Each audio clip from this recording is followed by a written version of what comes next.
At the time of recording, Alien Romulus, the latest installment in the decade-spanning Alien franchise, has recently been released in theaters, and unsurprisingly, like every Alien film that has been made since 1992, it is also open to a mostly positive but still mixed reception. Although the Ridley Scott-directed original and James Cameron's raucous 1986 follow-up are largely considered masterpieces of the sci-fi genre, I say largely because you will still find those who debate the merits of the latter until the facehuggers come home, every entry since has struggled to find as neat a consensus. People dislike Prometheus and Alien Covenant for attempting to answer the unanswerable. They rail against Alien Resurrection for its gonzo schlockiness, and most recently, they have taken umbrage at Fede Alvarez's film for its morbid AI resurrection and tacky Star Wars-style callbacks. But more than any other film in the franchise, they hate Alien 3.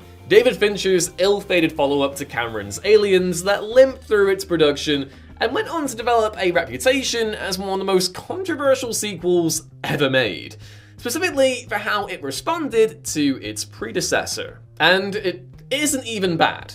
Alien 3 is innocent. Now, before I continue, and having clicked on the title or having watched my look back at Last Action Hero, you'll already have a good idea of where this video is going, I should clarify one thing. I like all the Alien movies. I do not think there is a bad Alien movie. I love Scott's original for the sheer existential terror and dread that it was able to conjure. I think Cameron's sequel is a smart and gripping follow-up that builds upon the previous film's feminist themes. Jean-Pierre Jeunet's resurrection is stylized and ballet, swinging for the fences and not always hitting a home run, but doing something inventive all the same. Also, Michael Wincott is in it, and I don't think you can have a bad movie with Michael Wincott in. I also adore Prometheus and Covenant for being two of the most authoritatively authored sci-fi blockbusters in recent memory, with Scott building upon the franchise's mythology to reckon with concepts of creation and death. Romulus, for me, is probably the most thematically devoid installment in the series and how it surrenders to legacy sequel trends, but what it lacks in metaphorical endeavor and individuality, it mostly makes up for with technical kineticism and a tremendous cast. And as for Alien 3, well, I love Bard. Despite its well-documented production troubles, which both the theatrical and assembly cuts bear the scars of, David Fincher's film is better than its recently acquired legacy would lead you to believe. It's a dark, atmospheric, and human film whose cynical undercurrent has aged like a fine wine. It's bleak and nasty in ways that Cameron's film wasn't, and while it's understandable as to why it developed a reputation as the franchise's ugly child for the way it laid waste to the previous film's ending, I think it would also be fair to say that this specific element has stifled conversation surrounding it for a little too long. Not that I'm at the vanguard of the Alien 3 is good brigade, because there are those who've been flying that banner for harder and much longer than I have. More just that I think it's time for the pace to quicken on an actual mass reappraisal, and to say that the blanket dismissals are a little bit tedious. For quite some time now, so much of the discourse surrounding Alien 3 has been submerged in hypotheticals. So much so that enough momentum was generated for comic book and audio novel adaptations of some of the undeveloped scripts to be made, and for Bishop and Hicks actors Lance Henriksen and Michael Biehn to lend their involvement to those projects. These adaptations are fun and all, and certainly no one is more guilty than considering the potential what-ifs of Alien 3 more than me, but it has contributed to the sense that Fincher's film is, in some ways, invalid. Could a better sequel have been made that didn't undo the happy ending of Cameron's film? Well, maybe, but the ugly, nasty monster that emerged from the wreckage is more fascinating. A thematic rejoinder to Scott's original that reiterates our vulnerability and the cold, unrelenting nature of space itself. It's the big, messy come down after the night before. One that takes a torch to the feel-good 80s dynamics of Aliens and leaves you with no Egg McMuffin as a pick-me-up. Alien 3's highly controversial opening has dogged the film, pun intended, since its 1992 theatrical release, but that cruelty boasts its own kind of staying power and is something I'd never want to part with. So, I'm Ewan, thank you for choosing What Culture, and here's why you've maybe been wrong about Alien 3 all this time.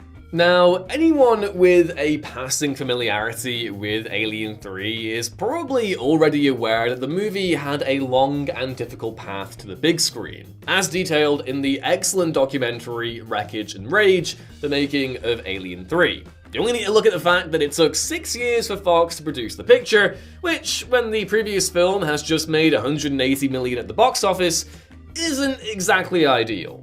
Not that they didn't try. The lack of movement on the project stemmed from a whole range of issues, including Sigourney Weaver's reluctance to return to the role of Ripley, even inserting a death clause into her deal if she was to come back, and failed attempts to lure back Ridley Scott to the director's chair. While negotiations for Scott to board were taking place, Fox and production company Brandywine got to work on the script, first approaching cyberpunk author William Gibson, who developed a now famous treatment for Alien 3, which involved Cold War analogs fighting with each other for control of the xenomorph, and Hicks and Bishop battling it out with a xeno infestation on an orbital shopping mall. By this point, A Nightmare on Elm Street 3 Dream Warriors director Renny Harlin was attached, but he ended up parting ways over creative differences, with Fox and Brandywine dovetailing from Gibson's premise to a town under siege concept written by Eric Red. Chronicles of Riddick writer David Twohy then stepped in with a premise that the eventual film would resemble: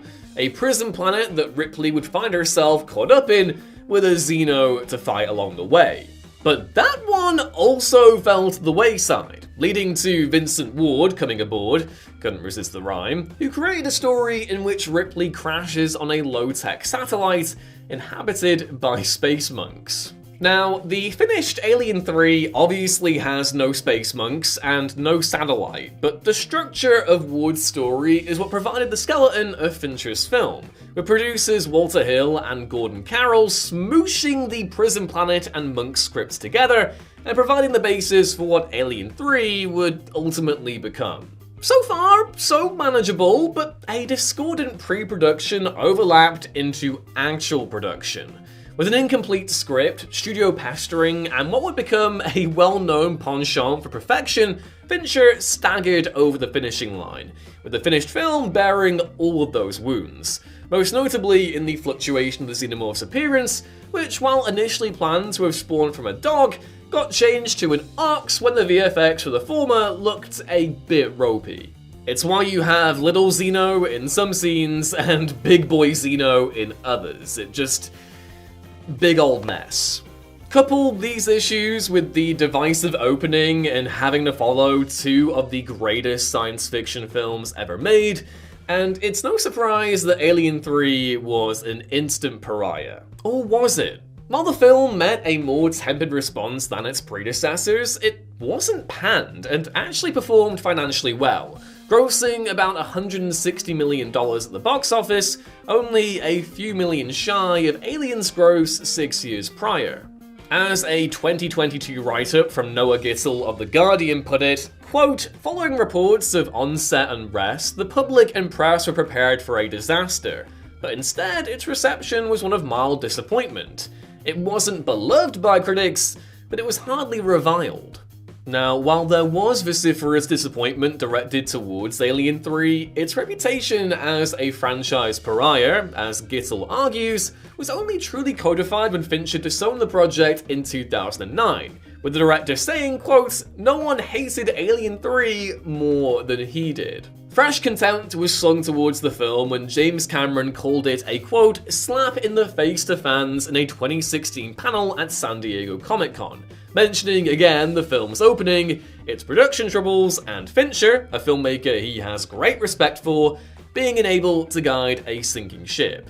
Now, in and amongst all of this is a vocal contingent of Alien fans who have long stood by Alien 3, some even considering it to be a secret masterpiece, which, while I don't really agree with, come on, it's not Prometheus or anything, a video for another time, I do have to respect. For me, I sit somewhere in the middle. It's a mangled corpse of a film that I deeply admire, and one that deserves to be judged individually as opposed to what came before.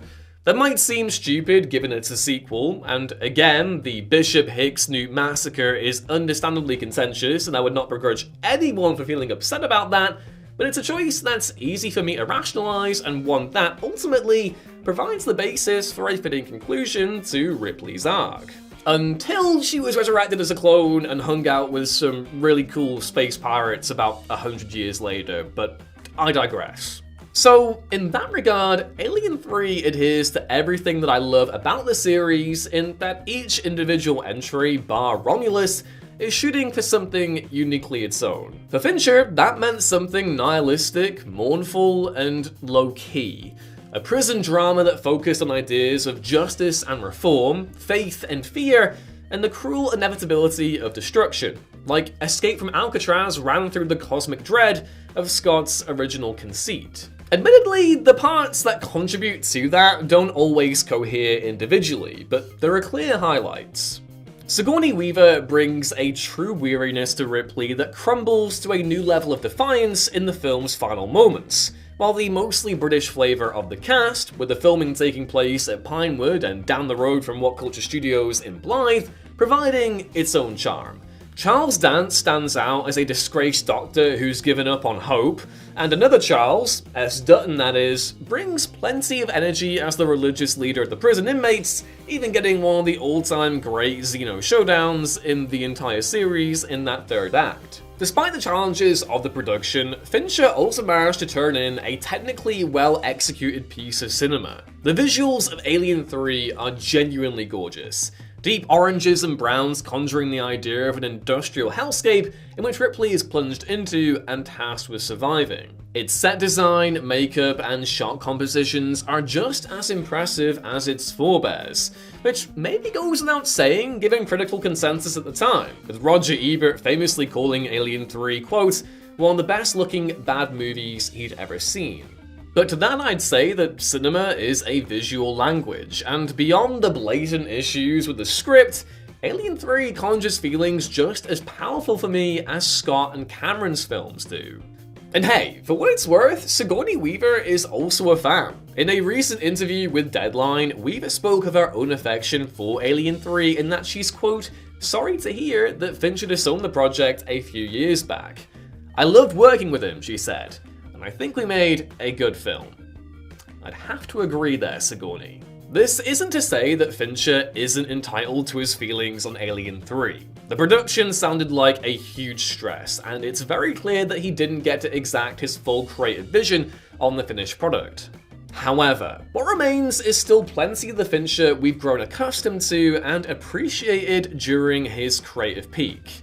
The dark, immaculately lit shot compositions, the slow, creeping manifestation of dread, quiet, patient exchanges punctuated by sudden violence. All of that bubbles through the prison Fox erected around Alien 3's production. It's just not as potent as it otherwise would have been had Fincher been afforded more hospitable conditions to make an actual movie. And those conditions are absolutely responsible for the film's shortcomings. The unfocused pre-production leading to it shooting without a script, battles between Fincher and Fox on creative decisions, technical shortcomings leading to a less than compelling manifestation of the xenomorph. All of it added up to a project that never really stood a chance of matching its predecessors, let alone surpassing it. Although, as previously mentioned, there'll be plenty out there who disagree with me. And even with those flaws in mind, I'd still take Alien 3 over something like Romulus any day of the week. Say what you will about that initial quadrilogy, and also Prometheus and Covenant, but each film is thoroughly individualistic in approach, marrying a set vision to the aesthetics of H.R. Giger across a broad spectrum of weird and wonderful. Your mileage will vary on which interpretations ultimately best utilize that imagery. For me, nothing will beat Scott's take across the original Prometheus and Covenant, but ultimately, I'd rather a flawed, snarling beast of a film over something that's playing the same hits over and over. You know, swing for the fences and maybe get a little bit of acid blood in the cargo hold, because the alternative is something way more boring and safe which is something I don't think Alien ever should be. And there you have it. That was why you might have been wrong about Alien 3. Agree? Disagree? Let me know your thoughts down in the big egg sack down below for me to investigate later and maybe get face-hugged by. Also be sure to drop the video a like if you enjoyed it, and if you fancy more, why not subscribe too? Either way, thanks for watching. This has been Ewan, presenter of the YouTube channel What Culture, signing off. Bye!